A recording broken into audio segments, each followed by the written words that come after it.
11 अगस्त 2023 यानी कि हमारे देश की आज़ादी के ठीक 4 दिन पहले हमारे केंद्रीय गृह मंत्री अमित शाह ने भारतीय अपराध संहिता में आमूल चूल परिवर्तन करने वाले 3 विधेयक पेश किए।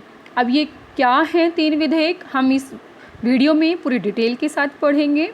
मैं आपको क्यों ये डिस्कस कर रही हूँ, इसके 2 रीज़न मैं आपको बता सकती हूँ। एक, आपके एग्ज़ाम पॉइंट ऑफ व्यू के लिए ये बहुत ज़्यादा इम्पोर्टेंट है, इसलिए आपको इसका पता होना चाहिए।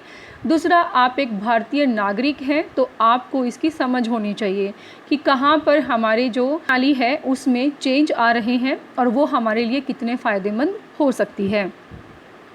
उन्होंने ये भी कहा कि जो अंग्रेज़ों के ज़माने में बनाई गई और उपनिवेशवाद की निशानी 3 दंड संहिताओं को हमेशा को बदलने वाले विधेयक सदन के पटल पर पेश कर रहे हैं। ये तीनों विधेयक हमारे 5 प्रण में से एक प्रण को पूरा करने वाले हैं।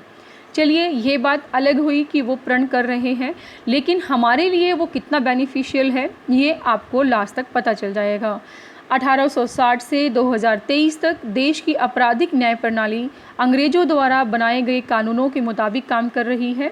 अगर 3 कानून बदल जाएंगे तो आपराधिक न्याय प्रणाली में बड़ा बदलाव होगा। ये कौन से 3 कानून उन्होंने पेश किए हैं? ये कानून है भारतीय न्याय संहिता विधेयक 2023, भारतीय साक्ष्य विधेयक 2023 और भारतीय नागरिक सुरक्षा संहिता विधेयक 2023।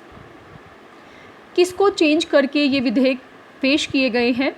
पहले आईपीसी और सीआरपीसी की धाराएं होती थी, उनको चेंज करके जो है अलग धाराएं बनाई गई हैं। जैसे कि आईपीसी की जगह भारतीय न्याय संहिता 2023 हमारे पास आ जाएगा, सीआरपीसी की जगह भारतीय नागरिक सुरक्षा संहिता 2023 आएगा और एविडेंस एक्ट की जगह भारतीय साक्ष्य अधिनियम 2023 प्रभाव में आ जाएगा। तो ये हमारे पास 3 धाराएं जो मैं आपको बता रही हूँ, 3 बिल, धाराएं नहीं, 3 बिल जो हैं उन्होंने पेश किए हैं और ये बहुत जल्द ही जो है पास भी हो जाने चाहिए ताकि हमारी न्याय प्रणाली जो है वो बेहतर हो सके। अब देखिए, इसके कुछ मुख्य बिंदु हैं। अगर ऐसा होता है तो क्या क्या चेंजेस आ सकते हैं। देखिए, नई सीआरपीसी में 356 धाराएँ होंगी, जबकि पहले उसमें कुल 511 धाराएँ होती थी। तो धाराएं बेशक कम हुई हैं, लेकिन इफ़ेक्टिव अगर होंगी तो वो ज़्यादा काबिल तारीफ़ होंगी। सबूत जुटाने के टाइम वीडियोग्राफी करनी ज़रूरी होगी। अगर आप वीडियोग्राफी नहीं करते हैं तो एविडेंसेस पर इतना भरोसा नहीं किया जाएगा। जिन भी धाराओं में 7 साल से अधिक की सज़ा है वहाँ पर फॉरेंसिक टीम सबूत जुटाने पहुँचेगी। यहाँ पे फॉरेंसिक टीम का भी इंटरफेरेंस बढ़ जाएगा ताकि जो भी तथ्य हैं उनको और अच्छे से उभार कर लाया जा सके। गुनाह किसी भी इलाके में हो, लेकिन एफआईआर देश की किसी भी हिस्से में दर्ज की जा सकेगी।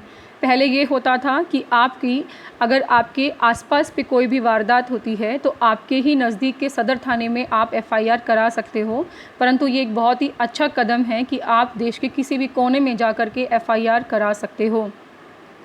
बाकी मुख्य बिंदु क्या है कि 3 साल तक की सज़ा वाली धाराओं का समरी ट्रायल होगा। इससे मामले की सुनवाई और फैसला जल्द आ जाएगा। 90 दिनों के अंदर चार्जशीट दाखिल करनी होगी।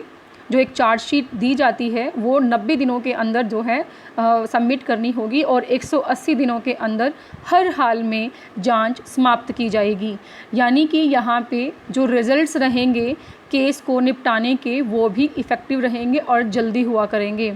चार्ज फ्रेम होने के 30 दिन के भीतर न्यायाधीश को अपना फैसला देना होगा और सरकारी कर्मचारी के खिलाफ अगर कोई मामला दर्ज है तो 120 दिनों के अंदर अनुमति देनी ज़रूरी है।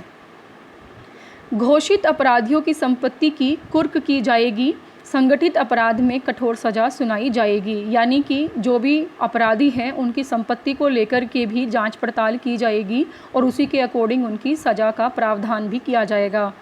गलत पहचान देकर यौन संबंध बनाने वालों को अपराध की श्रेणी में लाया जाएगा और गैंग रेप के सभी मामलों में 20 साल की सज़ा या आजीवन कारावास की सज़ा होगी।